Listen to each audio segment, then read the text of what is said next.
Devil May Cry meets Guilty Gear meets 2D beat 'em up.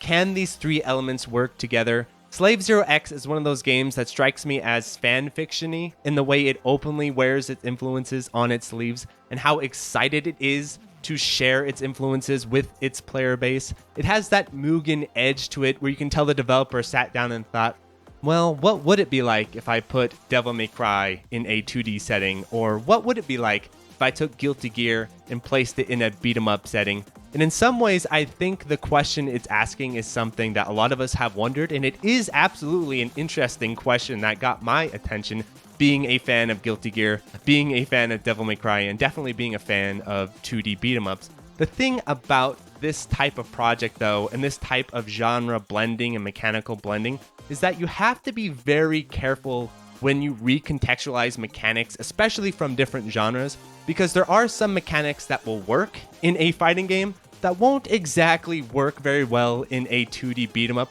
And there are mechanics, especially from a 3D beat 'em up, a character action game, that won't exactly translate well into a 2D plane. And so I'm really excited to talk about and review this game, and I do have to commend it in being as bold as it is, because these days, especially with a genre like 2D beat 'em ups, not exactly the most profitable genre. A lot of devs are going for a more streamlined, beginner-friendly approach. A lot of people don't have literacy in this type of genre. That being said, I also think the game gets a little overexcited with itself. I think it gets a little Kaizo, where it's like, oh yeah, it embraces the whole difficulty idea a little too much and kind of forgets there are certain ways to design difficulty that are good and that are well balanced, and there are certain ways to design difficulty even for people who are hardcore, and I would consider myself a pretty hardcore gamer. I did beat the game twice, that still aren't exactly good in terms of game design. So this is a review I've been looking forward to quite a bit, because whether you like Slave Zero X or dislike Slave Zero X, and I do think this will be a polarizing release where there will be people who will absolutely love this game, look over some of its issues, and really embrace its core ideas. And there are going to be other people who look at this game and are just disgusted by what it's doing, even beat 'em up fans. So this will be an interesting sort of palate test, I think, for my audience and for your taste. And so Slave Zero X, the first strength of this game that I think is going to be pretty universal if you have taste, is its visual design. This game looks beautiful, and it is going for an exact aesthetic presentation that I am a huge sucker for. It has that sort of hardcore 90s Ghost in the Shell anime sort of edge to it. It has that PS1 era background work where not only are you moving across a single plane, but the plane will turn in this sort of 3D sort of way. I'm a huge fan of that style of background work, and I do like games like Slave Zero X, who, yes, they are still ultimately a 2D game in terms of gameplay, still doing 3D stuff with the backgrounds. I think the Sega Saturn era of sprite art games were doing a lot of cool stuff with this, the PS1 Saturn era. But then this whole concept kind of got dropped as we went into the full-on 3D era.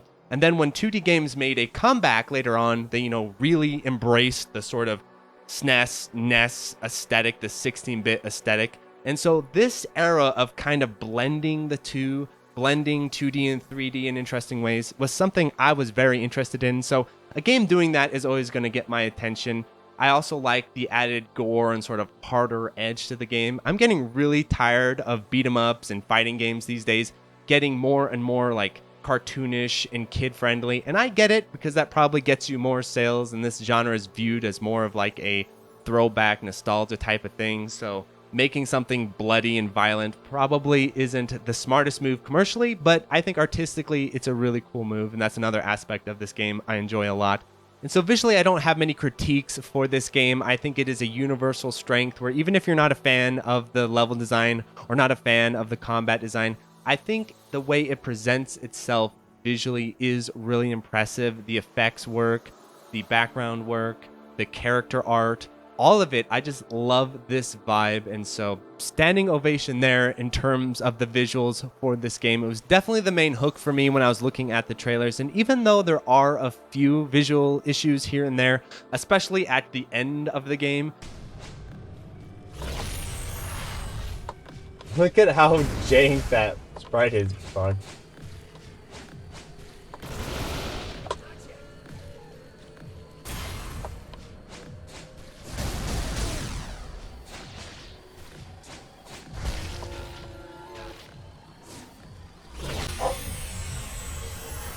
Look at that. It feels like at the end of the game, the visuals start to fall apart, especially in the final bosses, where some of those bullets and sprites and lasers just look kind of unfinished. And there are little details here and there where I do wonder if it was just an oversight or if there's some kind of programming issue. But for example, this game makes a lot out of the Isuna Drop. The Isuna Drop is a iconic move from the Ninja Gaiden series. I'm also a big Ninja Gaiden fan. So of course, I immediately figured out how to do the Isuna Drop and I was all excited for it. But have you noticed that during the Isuna Drop, the enemy sprite doesn't flip over with you? That is one of these little visual quirks that you gotta patch this. I mean, this looks ridiculous. How is the enemy still upright when you're coming down and dropping? Flip the image upside down. But other than a few things like that here or there, overall, I think the graphics of this game, the visual style, the artwork are all outstanding. I even like the extra filters and unlocks you can get to change your character color and stuff. That's really cool. But let's get into the meat of this review. So I want to start off by pointing out what I think are strengths of this game's design, what I think are good decisions, and what I appreciate about the game. The first thing that I think is a really good decision that a lot of beat 'em ups and character action games, even ones that I like, even Devil May Cry, sort of fall into, is having the character's moveset fully unlocked at the beginning. I think this was a really smart move. I really appreciate this move, especially because this game, it isn't a super long game, which I also very much appreciate. And so the idea is to have a game based off of replayability.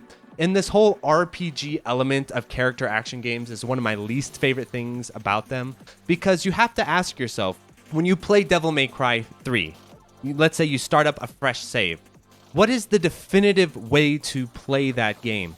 Is it when you're starting off with a fresh save and you have to unlock the abilities as you go? Or is it where you unlock everything and then you go back and play on Dante Must Die mode with all of your unlocks? I would argue it's the latter, playing on Dante Must Die with all your unlocks. But then you start to wonder, okay, so why do you have this initial underpowered playthrough to begin with? Why are you making players, maybe even veteran players who know what they're doing, suffer through this sort of gimped, easy mode version of the game just so that they can unlock the real version of the game many hours later? This is a problem a ton of character action games struggle with. Ninja Gaiden 2, Bayonetta, Devil May Cry, all of them, they have this issue. And so I really appreciate that Slave Zero X mostly tosses this concept out the window, except it still has that kind of RPG leveling up of your health and your burst refill and those types of things. But I'm a little bit more forgiving of that because playing on low health, playing with low burst, those types of things do end up scaling anyway as you get further into the game. I do wish it was all just fully static and unlocked from the beginning, but you know, the progression systems, everyone's got to have their progression systems, but I really do appreciate that moves and like core mechanics are not locked behind the core progression system. The second thing I appreciate about the game is that it does not include a tutorial section to begin the actual campaign. The actual campaign just begins with gameplay and it sort of scales upward as you go. The difficulty curve isn't exactly fully arcade, you know, it's a little bit more stretched out than a classic beat 'em up, but it is a lot less stretched out than a lot of stuff out there, especially character action games. And the fact that there are no opening tutorial stages, this is a trend in modern game design that I absolutely hate, that pretty much all reviewers think is universally a good idea. You even see this coming up with some of the reviews of this game where they felt that the first few stages should have been glorified tutorials to teach you, this is how you combo, this is how you use this move and that move, and this is what your moveset is. This is something that I really dislike, because if you're planning on playing the game one time, if you are a game journalist who's just writing up a review, sure, why not tutorialize the first few levels and slowly drip feed you how to play? But the idea of a game like this, especially a 2D beat 'em up, is that arcade style design where the game needs to be replayed over and over, and it needs to be built with the concept of the game being replayed over and over. It's a tutorial stage of this is how chaining works. And the problem is, once you understand the tutorial, you understand the tutorial. So it's really useful the first time you play or the second time you play, but the third, the fourth, the fifth, the 100th, the 1000th, the 200,000th, And when it comes to shmups and arcade games, what makes them different than a lot of the, linear RPGs or whatever games you want to call them is that they are not meant to be played once, twice, 10 times. They're meant to be played hundreds of thousands of times. I wouldn't say millions because that's a lot, but at least hundreds of thousands of times. That's why I think this game could have used a compromise where I like the campaign as it is, but it should have included a separate tutorial mode in the menu. Yes, it has a training mode, and I went in there and practiced combos and tested out the moveset in that training mode a lot, so I do appreciate that training mode existing. But I think the game having a formal tutorial section that's separate from the campaign, that would have helped everyone. So yeah, that should have been included, but I'm glad it was not included in the main campaign. And so the third thing I appreciate about this game is its attention to detail when it comes to the player mechanics mostly. There are issues with the player mechanics I'll get in later sections, but let's talk about the strengths of this game's attention to detail with the player mechanics. You could tell that the developer really sat down and was using Guilty Gear a lot for its model with the player mechanics, and I was really impressed with how well of a job the dev team did with recreating the intricacies of Guilty Gear's combo system and moveset into a 2D beat 'em up. Because it's one thing to say this on paper, oh, let's bring in Guilty Gear and put it in a 2D beat 'em up, but there is a lot going on with that game when it comes to the game's combo system, the way the hit stun works, or the way resets work. For example, one thing that's really cool and unique about this game is the fact that the enemies will reset out of hit stun in the air. I think that is really cool, and I do think this is something that other beat 'em ups, even more traditional 2D beat 'em ups, could potentially look into. That is interesting, because the problem with a lot of combo-based, juggle-based beat 'em ups now, if you get them launched into the air, this is sort of a static state, and so you can sit there and just juggle people to death over and over. And there is a lot of air juggling in this game, don't get me wrong, but because the game was modeling more off of Guilty Gear, and because Guilty Gear is a game that had to figure out, okay, we can't allow infinite air juggles, it implements a system from Guilty Gear that I think other 2D beat 'em ups could be learning from, which is this air stun, hit stun, resetting in the air, making the air juggling a little bit more limited in what you can do, timing based, being stricter. There's resets, there's air text, depending on the type of moves you use. You can use those to juggle, to extend combos. There's a difference between attacking enemies from the ground, attacking enemies from the air.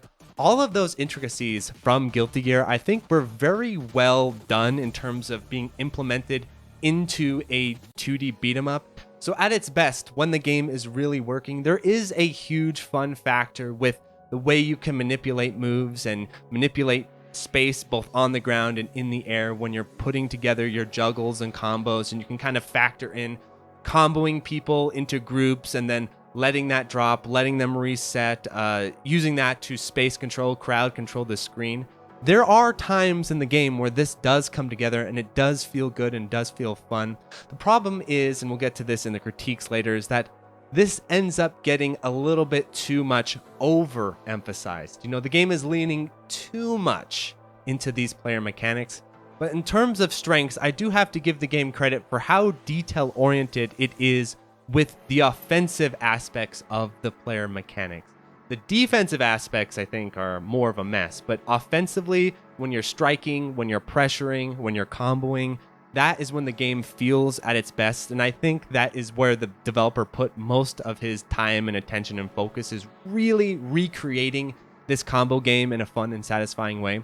I'll mention my final bit of praise for the game, which is that I do appreciate it has a scoring system and that it does have individual stage leaderboards for the scoring system. This is a simple choice, but I think it is a really forward-thinking, smart choice. This is something that other beat-em-ups and character action games should be doing in the future, because the problem with having a scoring system in something like Devil May Cry 4, for example, has a scoring system, is how do you use the scoring system of that game? How is it meant to be used?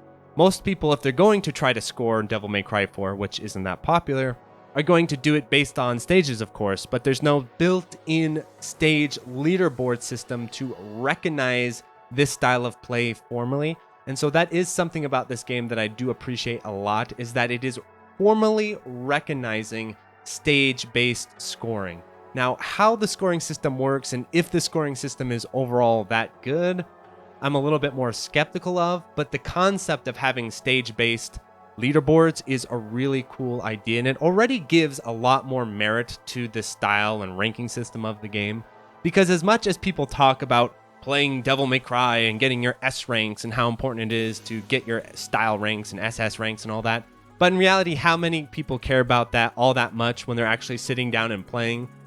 Probably not that many. And even if you get the SS rank of your stage, what's the motivation to continue to push your score and push the rank even higher? Because SS is the highest you go, right? After that, you just have a bunch of numbers. And so having a leaderboard that compares your score to other scores instantly gives the scoring system more validity and more of a reason to explore it. So I think that choice was also really cool. One critique of it I will make really quickly, though, is that there is no encounter select or even encounter replay. And what I mean by that is in the stages like Devil May Cry and Bayonetta, there are individual encounters and you get ranks and scores based off of the individual encounters.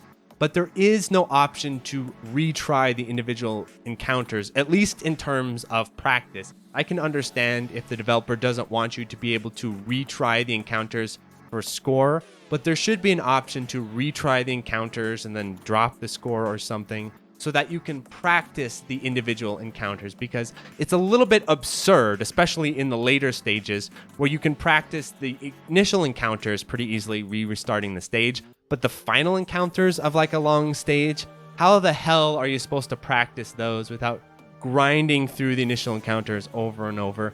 That is something a lot of character action games, Devil May Cry, Bayonetta, are overseeing in this game, is repeating that mistake. So I think the developer should go in and allow an encounter select or encounter restart. I think that would really give a lot more viability to if you are trying to practice for stage-based scores, that you won't drive yourself insane.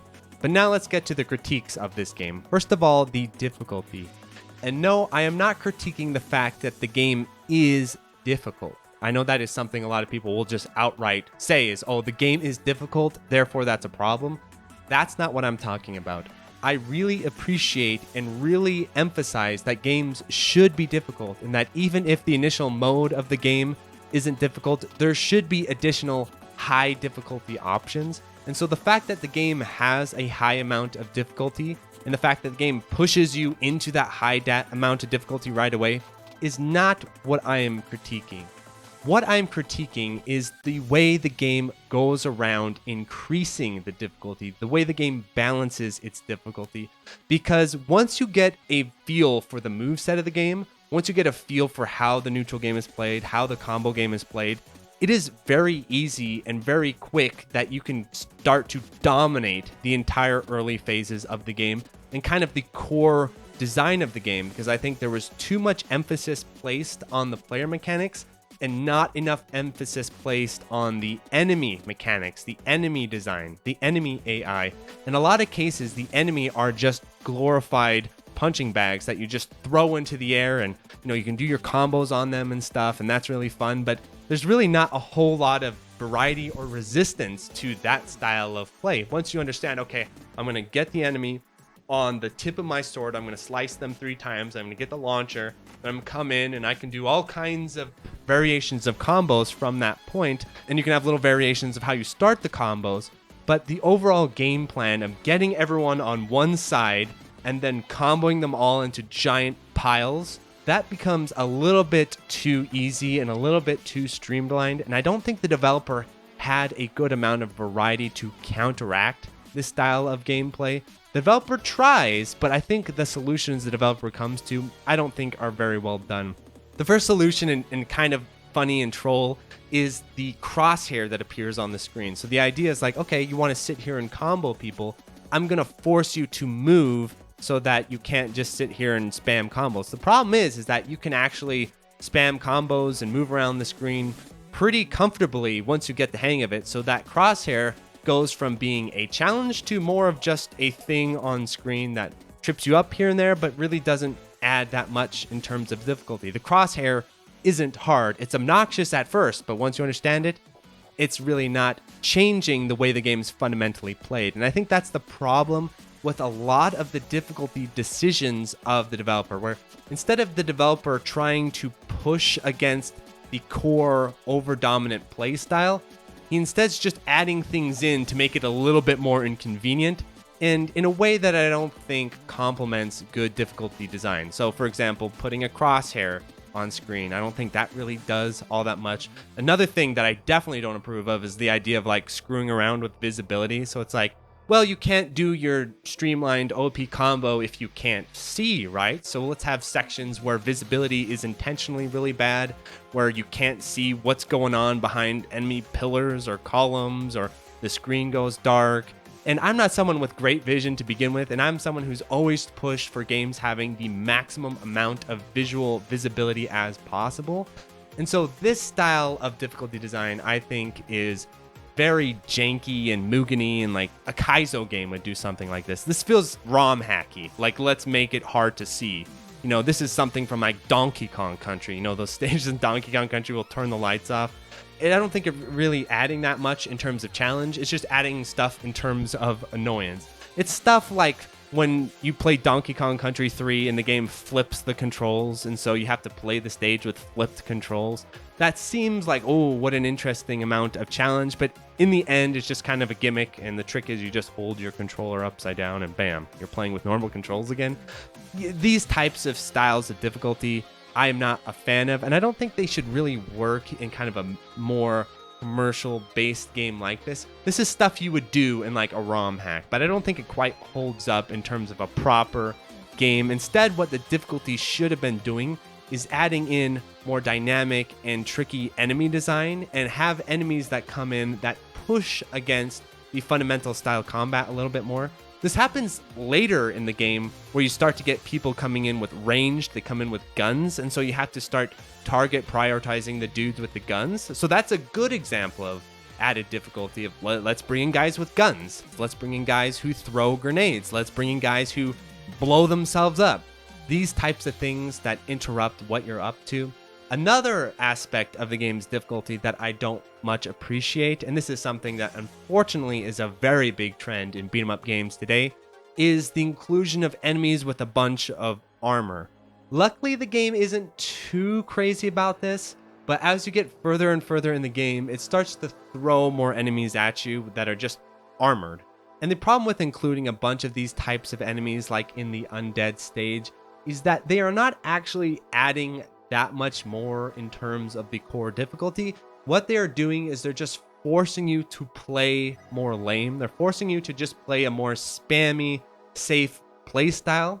And yes, I think the developer could say, well, the idea is that, sure, you can play the spammy, safe playstyle for survival, but that's going to ruin your score. So there's a scoring incentive to treat the armored enemies differently and maybe try to parry them and stuff like that. And I can appreciate that.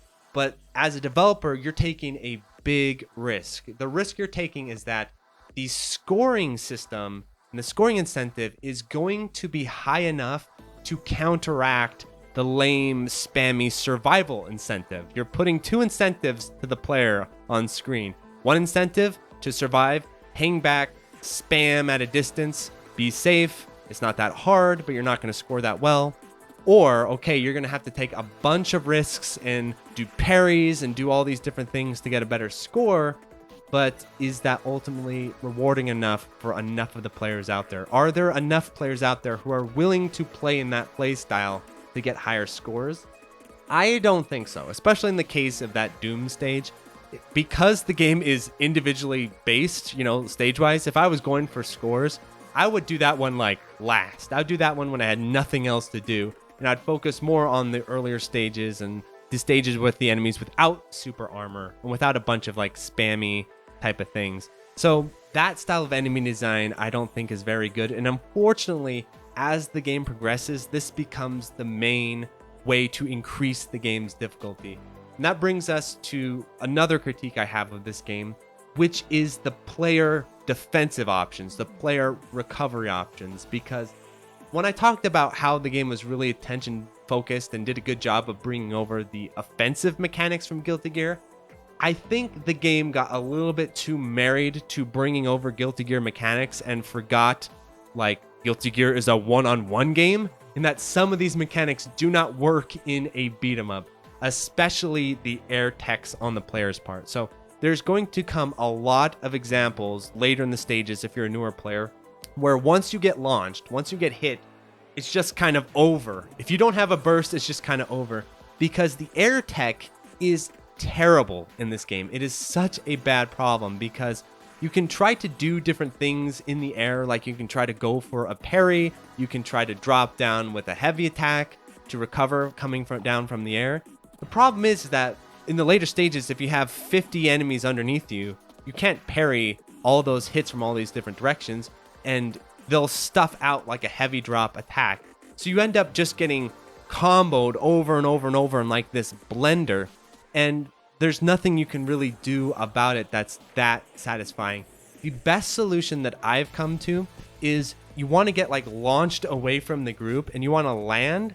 And if you press up, you'll quick stand. And I only knew to do this because I played Third Strike. I just assumed because it's borrowing so many mechanics from a fighting game, I'm like, I bet it has a quick stand if you hit up.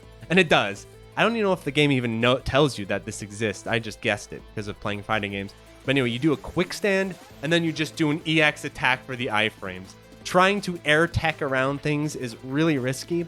And one thing that could have been a really simple solution is why not allow you to air tech into like this direction, like an air dash type of thing? Because when you air tech in Guilty Gear, you have something called an air dash. So you can air dash out of situations when you air tech. This game has no air dash. It has no way to get to the ground quickly and safely. And so you can get into all kinds of ridiculous scenarios when you're launched into the air. I think the way it implemented the air tech system of the game, it forgot that you needed an air dash, or you forgot that you needed to be able to like air tech more extremely when it comes to large groups of enemies. So this could be patched, of course. They could patch in where you air tech and you can air tech in a direction, or they could give you iframes on the air tech. I mean, this can be fixed.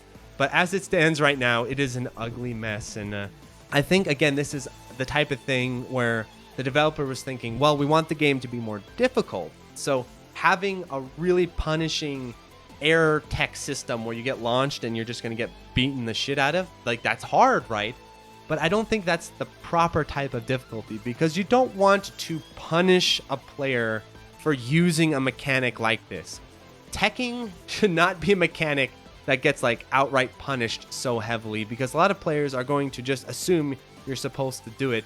And the idea that like you intentionally miss techs, and the idea that like you should actually miss a tech to recover, that's like a fighting game meta strategy thing that works in a 1v1 person-on-person scenario. But when you're fighting groups of AI, I mean, there's no mind games when it comes to groups of AI. There's just choices that are stupid and choices that aren't stupid.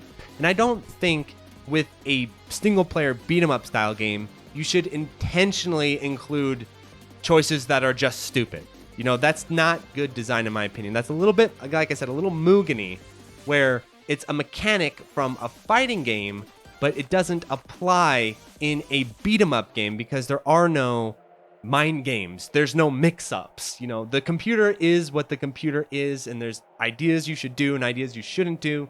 So as the developer, I don't think it's elegant design to build in like bad ideas for just the sake of building in bad ideas. So I think that system should be fixed.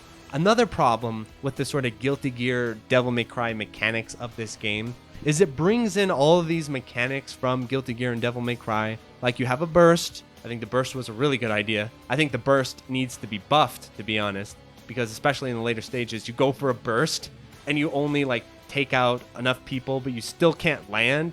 I think the burst needs to be buffed. There needs to be a bigger blast radius. It needs more iframes. You know, make it more of a legit move.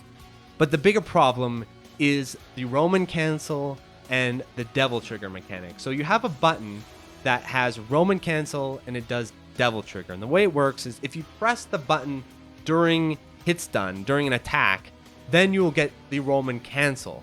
But if you hit the button when you're not attacking, when you're just at neutral, then you get the devil trigger. This is something that Matthew Matosis would not be happy with. This is a context sensitivity issue, because what happens, and this happens to me all the time, if instead of doing a Roman cancel, I launch you, and mid-combo, I want to do a devil trigger, or whatever the in-game name for it, but we'll call it Roman cancel devil trigger. You can't do that. You can't actually activate a devil trigger during a combo or during an attack. And the thing is that the further you get into the game, especially the enemies with super armor, especially the screen filled with enemies where you're always having to attack, you have to like strategically jump in the air and do a devil trigger and stuff like that. It doesn't make a whole lot of sense, especially because the Roman cancel mechanic isn't even that good to begin with. And so Boghog suggested, and I agree, that these mechanics should be blended together more elegantly, where, okay, let's imagine where you press the burst button during an attack, like when you're in the middle of attack, then you get the devil trigger, because the idea of a burst is that it's a defensive mechanic. And then when you hit the burst button during hits done, your own hits done, then you get the burst. So you combine the burst and devil trigger button together because their functions do not overlap with each other. And then you put the Roman cancel on its own button. And I know you could say, well, you don't want to combine devil trigger and burst because you don't get the offensive golden bursts, but forget the golden burst things. Like, you don't need to bring that mechanic from Guilty Gear into Slave 0x. Instead, have the devil trigger be if you're on the offensive, have the burst if you're in hit stun, and then have the Roman cancel be its own button, so you're not getting this stupid context sensitivity overlap where you're trying to do a devil trigger during a combo, or you're trying to do a devil trigger in neutral and you're accidentally getting Roman cancels all the time, which happened to me way too much. So these types of things, I think, needed to have a second look, because yes, you're pulling these mechanics from these games, but they have to fit together more convincingly than they do now. And I think the control system generally is a little over convoluted. There are one button too many. For example, I play on arcade stick. When I sat down to map the arcade stick, I literally couldn't, because there are not enough buttons on an arcade stick to play this game the way it wants you to play. I did it anyway. Screw you, game. I'm gonna play on arcade stick. I'm not playing on a control pad. But the way I had to do it was, there's the taunt button. There's that one extra button that an arcade stick doesn't have. So I just plugged in a second controller and mapped the taunt button to R3. And then, what? Am I going to use the taunt button? Why do you need a taunt button? You know, this is the type of thing. What is the taunt really adding? Do you need to really verbatim copy all of the Devil May Cry mechanics? Can't you leave taunt off the table so we can play on arcade stick? So I think combining together these types of inputs is a good idea, because I can appreciate a game being complicated, but just adding in extra buttons and extra mechanics doesn't always make your game better or deeper, and I think that is the case with some of these control systems. So overall, what are my final thoughts on Slave 0x? I think this is an interesting game, and I am someone who is a little bit more predisposed to appreciate its more Mugen elements. But that being said, I think what happened with Slave 0x is the first half of the game is much stronger and better than the second half of the game, because the first half of the game is all about honing into what the game does well, the player-specific mechanics, the comboing, the scoring, the no damage, these types of things. But as the game progresses, I think the developer didn't really build upon the enemy design very well, and got a little bit lost in the sauce of how to add in legitimately interesting challenge, adding in targets over the top of the screen, adding in dark rooms, adding in a bunch of enemies with a bunch of super armor that explode into little enemies, focusing and forcing stuff like parries, that type of stuff. It gets a little bit spammy, it gets a little bit kaizo, and I think this is where the game starts to fall apart, especially the later boss fights. The final boss of this game is absurd. And when I say absurd, I don't mean like absurdly difficult.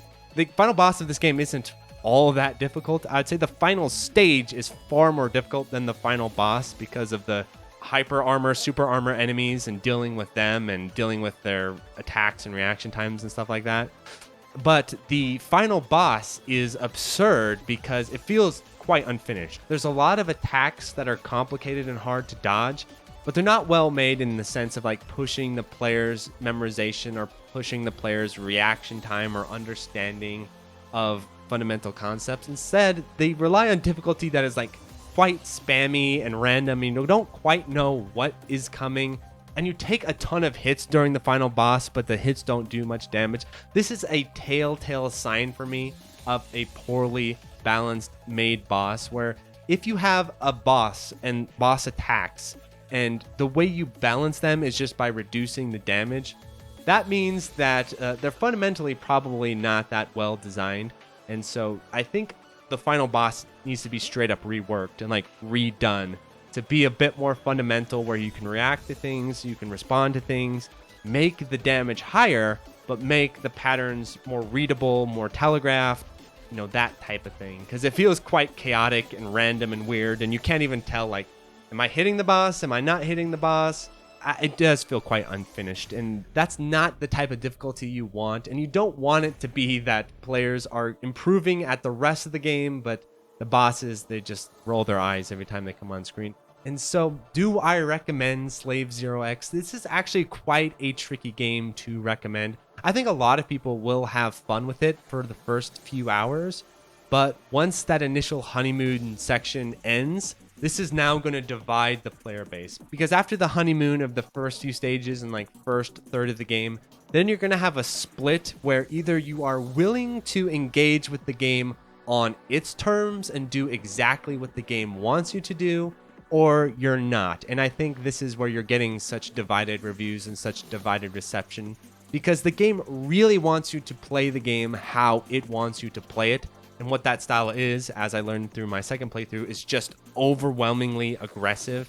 So a final conclusion for this game is kind of difficult. So I'd put it this way. If you're the type of player where you really like the idea of doing a bunch of juggle combos and really exploring a game's combo system and learning to parry and learning all of these type of Guilty Gear style mechanics, and you're more interested in that than a traditional Final Fight style beat 'em up, you know, you want something like a Guilty Gear practice mode. You like to go into Guilty Gear and practice mix-ups and combos, which I personally don't mind so much. I've spent God knows how much time practicing dizzy mix-ups in Guilty Gear XX, but if you're kind of prone to that type of thing, I think this is the audience the game is looking for and wanting. And, you know, you like combo trials and combo mad and all that type of stuff. That is the type of audience this game is wanting. And if you're down that road, there's a lot to this game I do have to say is pretty well done in those regards. But if you're wanting a more fundamental, you know, final fight, spacing, enemy design, boss design, fight and rage sort of experience, I think the game is definitely going to fall short in that regard, especially with the AI design, especially with the level design. And so I do think it will be ultimately polarizing in that regard, where the Guilty Gear Devil May Cry fans will probably enjoy it much more so than the 2D beat 'em up fans, even though the game is a 2D beat 'em up. So hope you all enjoyed my review. Please like, subscribe, tell all your friends. Adios, everyone.